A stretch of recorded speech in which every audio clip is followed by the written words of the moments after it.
I don't know if you saw, Stephen, this take. The Saylor Cycle. Yeah, the Saylor Cycle by Brad Mills. That was it. He posted this. It's kind of like a repackaged Supercycle thing. But I mean, I just feel like it's interesting because of he obviously put a lot of thought into this, but just because of the price action we've seen, and it's like, looking like this cycle is slower. If we do kind of print money and we got midterms next year, it's like maybe we do continue going up into 2026. Just thought it's interesting to kind of.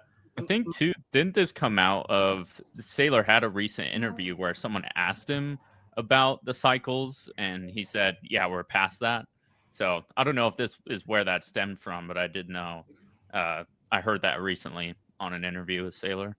My view is definitely closer to this than like we have the same cycle again. And I think the only way we don't have this is because we have such a like mania Treasury company bid up to like mid to high six figures or something. Like it just becomes like so parabolic to the upside that then you do have some sort of like drop down.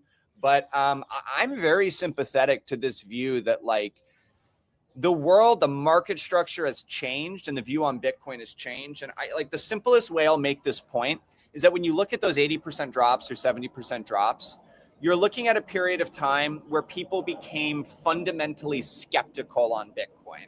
Let me speak to 2018. It wasn't just that the price ran up so much. It was that in 2018, there was a real and legitimate fear in market participants that like this shit wasn't going to work. That like there are the scaling problems, the ICO bubble, we failed to find applications for blockchain, etc. And I think there was like real fundamental skepticism that it just wasn't going to work out. There was no real thing. And same sort of thing in like 2014 to 2016, like there was fear. There was real misgivings about the long-term future of Bitcoin. Now, obviously not everybody, but like, I don't think you can really have that dismal fear anymore. I don't think there's a scenario where it's like, oh man, like, well, institutions bought $300 billion of Bitcoin, but I guess it's over now. It's over. Like, I don't think it happens. And so I am really sympathetic to something that doesn't really resemble the traditional cycle unless all these new entrants get completely levered up and shoot it too high and then, have a debt issue.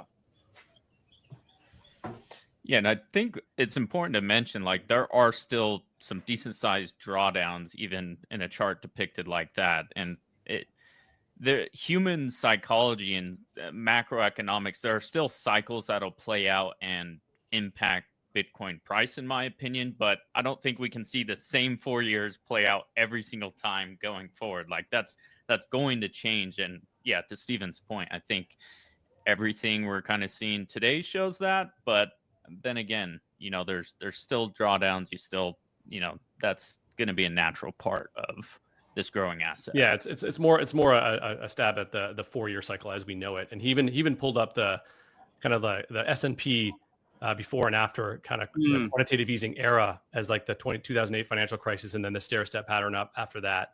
As you obviously see drawdowns and little mini bear markets in there as well, but it just means like we won't see crazy 80-90% drawdowns in a Bitcoin winter for 2 years or a year and a half straight. But so interesting.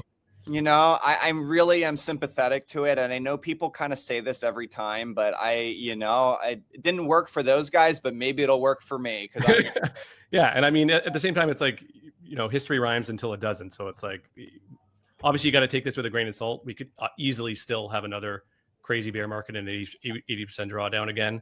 But it's interesting to kind of talk about and throw around ideas. It has to break at some point. Like that I'm like very high convict. Can't do this forever. So this parabolic run up 80% drop, like that will not happen forever. It's a question of when, and I'm willing to bet it's this time. Yeah, I agree with what you guys said. Just to underscore it. And I like the conversation because one of the questions I get from people a lot is, what do you think Bitcoin cycles look like going forward? Do you think we ever see an 80% drawdown again? And I think those are kind of different questions because, like Stephen laid out, there's two different things to say Bitcoin went parabolic because it was like FOMO, crazy adoption, price ran up, and there had to be a huge drop, 70, 80%. That could happen. But coupling that with a period of people thinking Bitcoin is dead, just like that happened as recently as 2022. But the four of us didn't believe it, but most of the world thought, okay, we just saw Celsius, BlockFi, Voyager, FTX, biggest scam since Bernie Madoff. Like Bitcoin's really dead. It's 15K. It's below its 2017 high. Like we all lived through it, right? Yeah, they thought SBF was the CEO of Bitcoin, you know. Yeah. Yeah, like literally. So I think you don't see that. Just like Hurley was saying, that is the kind of Bitcoin winter. Bitcoin is dead. I don't think you see that. You could see a 70% drawdown on its own. I think you only see that after some sort of parabolic rise. Yeah. You would need to see a huge run up first. And then I'd also be skeptical on the duration. Like there's two things that make a bear market nasty, the magnitude and the duration. It's how far does it drop, but also how long does it last, right? Like COVID was a bear market, but it lasted for like 2 months. No one really cares. Like it was painful, but as long as you didn't sell at the bottom, it didn't really matter a few months later. So that's something else that I could see change. Like if,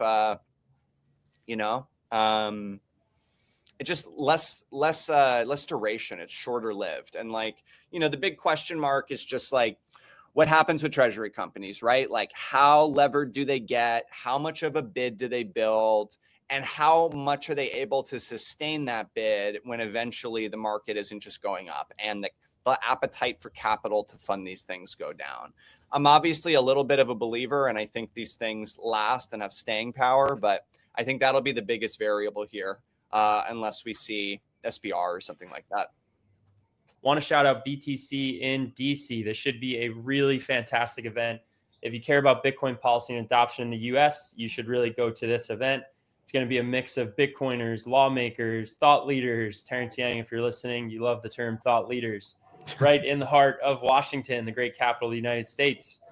You can meet with people who are literally shaping Bitcoin's future from a regulatory perspective. So btcindc.com.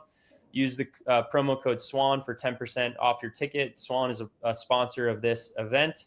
And also a quick shout out to Mara, the world's largest publicly traded Bitcoin miner, for supporting this show and for helping make Bitcoin the world's most decentralized and secure monetary network.